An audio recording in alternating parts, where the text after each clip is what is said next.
안녕하세요. 최근 증시의 핫 이슈 한화의 인적 분할을 분석해드리기 위해서 주톡표에서 오랜만에 인사드리는 이데일리 김경은 기자입니다. 지금 한화의 인적 분할 발표 이후로 한화그룹주 전반의 주가 급등세가 이어졌는데요. 인적 분할이 주가에 미치는 영향이 굉장히 큰 것 같습니다. 그래서 오늘은 한화 인적 분할과 관련해서 주가 급등 배경 어떻게 봐야 되는지, 그리고 앞으로는 어떻게 전개될지에 대해서 정리해드리는 시간을 갖도록 하겠습니다. 우리 중반부에는 한화그룹 담당 출입기자인 이데일리 산업부 김성진 기자를 연결을 해서 한화그룹 전반 지배구조 개편과 더불어 산업적 측면의 분석 시간도 함께 마련했으니까요. 큰 기대 부탁드립니다. 그러면 우선 이제 본격적으로 들어가기 전에요. 그 인적 분할에 대해서 간단히 한번 짚고 시작을 하겠는데요. 인적 분할 아시는 분들은 바로 본론으로 스킵해 주시면 되겠습니다. 인적 분할은 쉽게 설명드리면 회사를 이 쪼개는 방식 중에 하나인데, 기존 법인의 주주가 있을 거 아닙니까? 근데 이렇게 새롭게 생기는 법인의 주식을 그대로 가져가는 방식입니다. 이 때문에 이 새롭게 생기는 두 회사의 주주 구성은 같게 됩니다. 근데 인적 분할 말고 물적 분할이라는 용어도 많이 들어보셨을 건데요. 물적 분할은 새롭게 생기는 회사를 기존 회사가 소유하게 됩니다. 그래서 인적 분할은 수평적 분할, 물적 분할은 수직적 분할, 이런 평가를 하죠. 그러면 이렇게 인적 분할을 하게 된 경우 통상 증시에서는 어떻게 평가를 했는지 한번 살펴봤습니다. 그랬더니 그동안은 좋은 평가를 그렇게 받지 못했던 것 같습니다. 사업 효율성을 향상하겠다는 명분 외에 그 이면에 최대 주주의 지배력 강화를 위해서 인적 분할을 꼼수로 활용한다는 시각이 높았어요. 여기에 이 자사주의 마법이라는 단어가 등장을 하는데요. 자사주의 마법이란 기존 회사가 가진 자사주는 원래 의결권이 없습니다. 그런데 인적 분할을 할 때는 자사주의 의결권이 부활을 해서 신설 회사의 신주를 자사주에 배정할 수 있게 됩니다. 예를 들어 분할 전에 A라는 회사가 있다라고 치면 지분 구조가 대주주가 40을 가지고 있고, 그리고 자사주가 30, 그리고 일반 주주가 30%라고 한번 가정을 해보겠습니다. 이런 경우는 잘 없지만요. 자, 인적 분할로 A사가 B사를 만들고, 그리고 A사가 보유하던 자사주 30%에도 B사의 신주를 배정할 수 있기 때문에 B사의 지분 구조는 대주주 40, 일반 주주 30, 그리고 A사 30 이렇게 바뀌게 됩니다. 보통 경영권을 가진 대주주가 A사를 지배하기 때문에 그 대주주의 B사에 대한 영향력은 A사가 가진 30%를 합해서 70%까지 사실상 쥐게 되는 거죠. 이렇게 최대 주주의 지배력은 높아지는 대신에 반면에 인적 분할로 일반 주주는 자사주의 의결권이 부활을 하기 때문에 신주가 발행된 것과 같은 주식 희석 효과가 발생을 하게 되는 거죠. 그래서 일반 주주의 권익을 침해하고 대주주의 지배력을 높인다고 해서 2024년 6월에 정부는 인적 분할 시 자사주에 대해서 신주를 배정하지 못하도록 규제안을 시행을 했습니다. 그런데 그 이후로도 인적 분할에 대한 잡음은 지속되고 있는데요.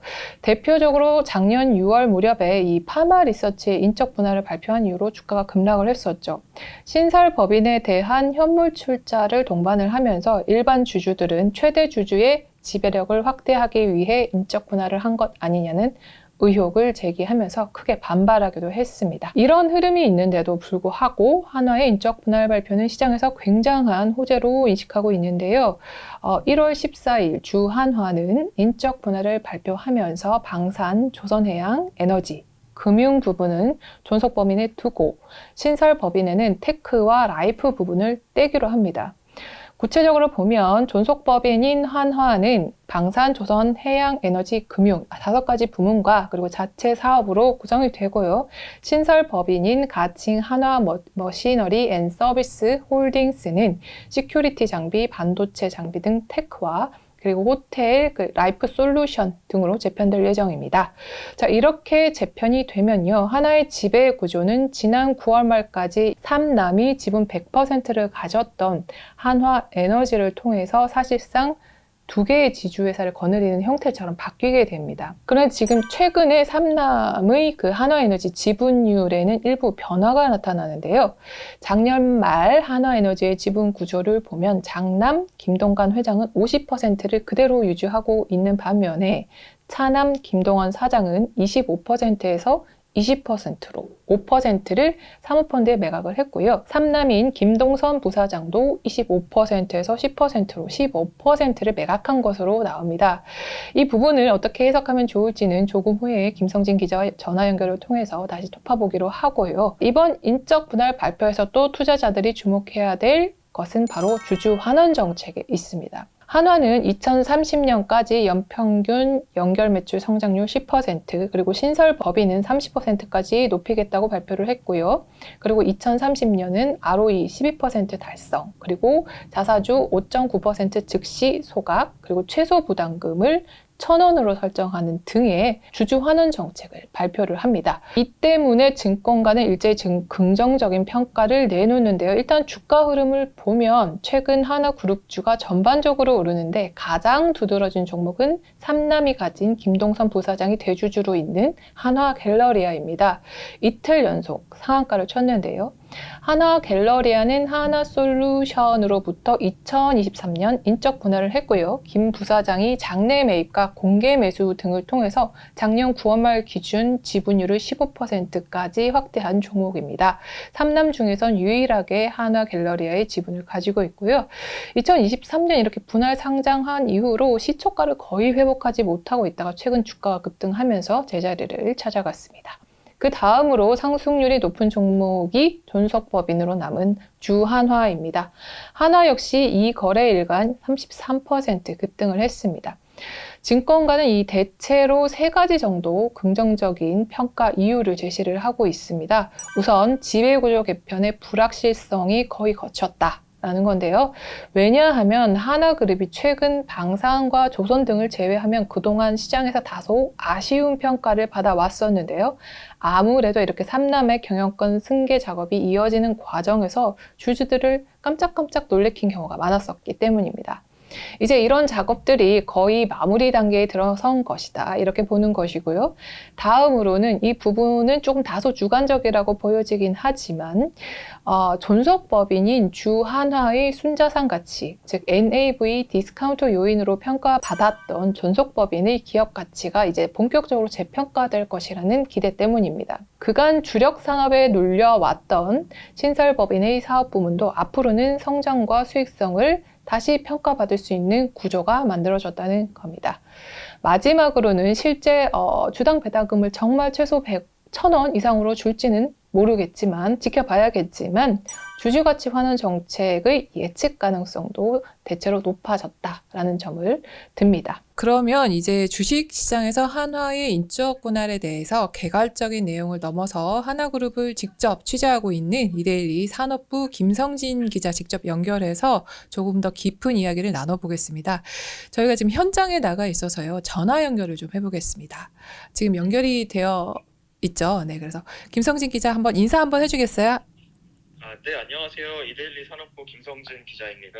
네, 저희 김성진 기자가 발표 당일에 엄청난 양의 기사를 쓰셨던데요. 이 자본시장을 오래 취재한 전문 기자의 내공이 느껴졌던 것 같습니다. 그래서 오늘 연결을 부탁드렸는데 선뜻 응해 주셔서 감사합니다. 자, 그러면 시간 관계상 바로 저희 시청자분들이 궁금해할 만한 내용을 몇 가지 바로 여쭤보도록 하겠습니다. 김성진 기자, 이번 그 한화 인적 분할에 대해서 그 시장의 평가 한마디로 하면 어떻게 해볼 수 있을까요? 업계에서는 이번 인적 분할로 삼남의 독립경영 체제가 마련된 것이라는 평가가 나오고 있습니다. 인적 분할이라는 것은 기업을 2개로 나누는 것을 의미하는데요. 기존 주주들이 존속법인과 신설법인의 지분을 모두 갖게 되는 분할 방식입니다. 기존 주주들이 신설법인에 대한 지배력을 이어갈 수 있기 때문에 대개에서는 계열 분리를 하기 위해 주로 사용하는 자본시장 기법이고요.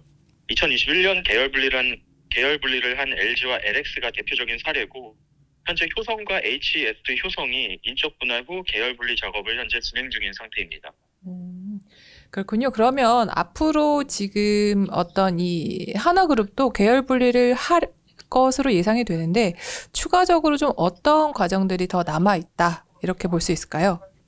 예, 기업을 분할한다고 곧바로 계열 분리가 되는 것은 아닙니다.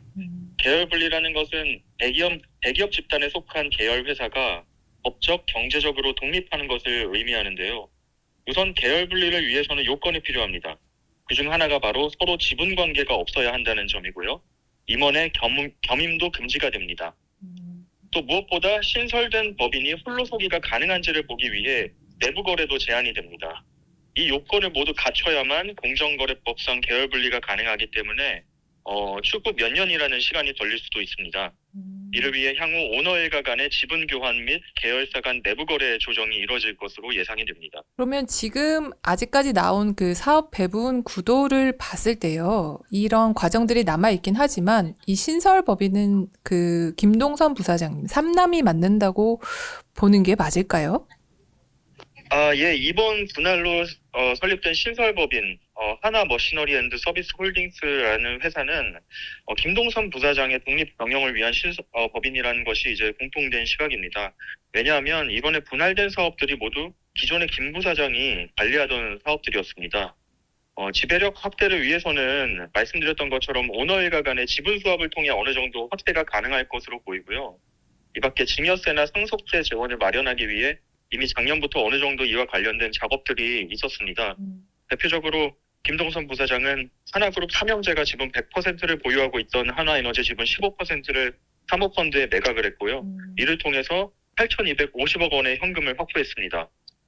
이 자금은 신설법인 지분을 추가 매입하거나 향후 상속세 및 증여세를 납부하는 데 쓰일 것으로 보입니다. 네, 그러면 이런 백화점 호텔 같은 이 라이프 서비스로 대표되는 이 신설 법인을 가지고 있던 김동선 부사장이 앞으로 이게 보면은 반도체 로봇 같은 것도 다 가지고 있던데 이 신설 법인이 그럼 향후 이 신설 법인의 비즈니스는 어떤 부분에 이게 주력할 수 있다 그런 예상도 나오나요?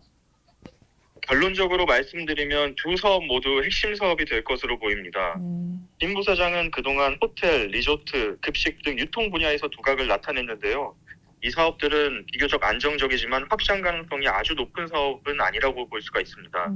이를 보완하기 위해 반도체, 로봇 등 미래 먹거리 사업들을 가져온 것으로 보이고요. 앞으로는 유통 사업을 안정적으로 영위하면서 반도체와 로봇 등 미래 사업에 대한 투자가 이루어지지 않을까 예상을 해봅니다. 그렇군요. 그럼 이번에 좀 주목받았던 것이 주주 환원 정책인데요. 여기서에 대해서도 좀 질문을 할게요. 그 인적 분할 소식과 더불어서 이 자사주 소각 같은 주주 가치 개선 정책을 이렇게 동시에 내놓은 이유가 있다고 봐야 될까요? 예, 그렇습니다. 분할 과정에서 발생할 수 있는 주주들의 불만을 잠재우고 밸류업 의지를 시장에 강력하게 전달하기 위한 것으로 판단이 되는데요. 무엇보다 이 자본시장에서는 자사주 마법이라는 용어가 있죠.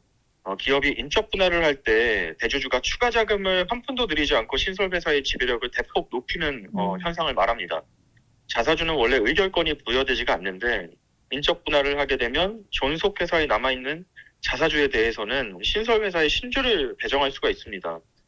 이것을 이제 그동안은 대주주들이 지배력을 높이는 수단으로 악용을 해왔는데 하나가 자사주 5.9%를 소각하겠다고 발표한 것은 이러한 잡음을 완전히 차단하겠다는 의지의 표명으로 보입니다. 참 그리고 저희가 이 빠뜨린 분이 계시죠. 아직 그 남은 이남인 그 김동원 사장의 향후 행보도 한번 짚어주시죠. 장기적으로는 불체 김동원 사장의 계열 분리도 시간 문제라는 시각이 우세합니다. 다만 이를 위해 해결해야 할 문제들이 많이 있는데요. 우선 금융지주사는 기본 다른 일반적인 지주사와 보다 규제가 훨씬 더 엄격해서 더 많은 자본이 필요합니다. 그리고 둘째 김동원 사장의 독립은 하나그룹의 지주사 전환과도 맞물릴 것으로 예상이 되는데요. 공정거래법상 지주회사는 금융회사를 계열사로 둘 수가 없습니다. 지금 하나는 현재 지주사 체제가 아니고요. 향후 순수 지주사로 전환하기 위해서는 지주사가 자회사 및 손자회사의 지분을 일정 수준 이상으로 보유해야 합니다.